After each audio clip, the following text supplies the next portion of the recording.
On most streets, you can probably find some kind of construction. You can see people looking out their windows, trying to see what it is. It's behind a house that sits along Tates Creek, across from Morton Middle School.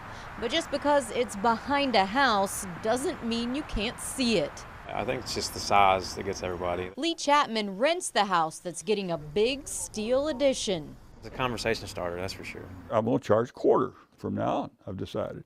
And a conversation is just what you'll get with the man who's building it. While I was laying there, I said, gee, I always wanted my Ferrari. And I got money sitting in the bank and no kids and no wife. Glad I got a haircut today, aren't I? Yeah. Nothing to do. Well, I'll just buy one. And one, and that's how it started, eventually turned into 38 cars. No, we're not going to run that one. Mostly Ferraris and Maseratis. No, I just like Italian cars. I like Italian women. After Mitchell Barnes sold his business and a warehouse where he kept his cars, his plans for this backyard started taking shape. It's all something I dreamt up. These are the plans for what is shaping into a garage for 34 of his 38 cars, with a glass house attached to the back. Why so much for a garage? Because I want it. He took us to see it, not in one of his Italian cars, but it's a Toyota, because it starts all the time. If you want to walk next door across that path, and you can see Pete Townsend's Ferrari in there. He showed us the 5-ton doors. They're aircraft hangar doors. Meant to open to what he pictures as a dining hall in a castle.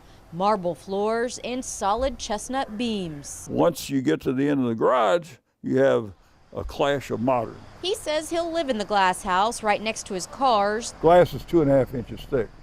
It's missile-proof. The entire project, 4,600 square feet, is attached to this 1,500 square foot home. Anyway, it's legal. 100%. And that's a different style of development.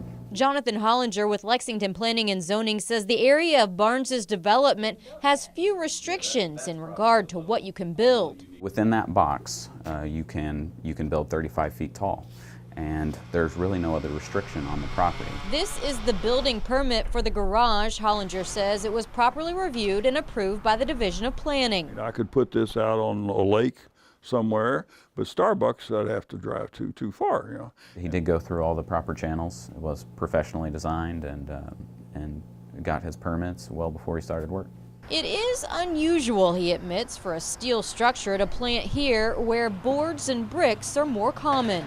I think we've gotten a few calls, mainly just asking what it is. That's fitting. Just as his cars draw attention, so does the place he's building to house them.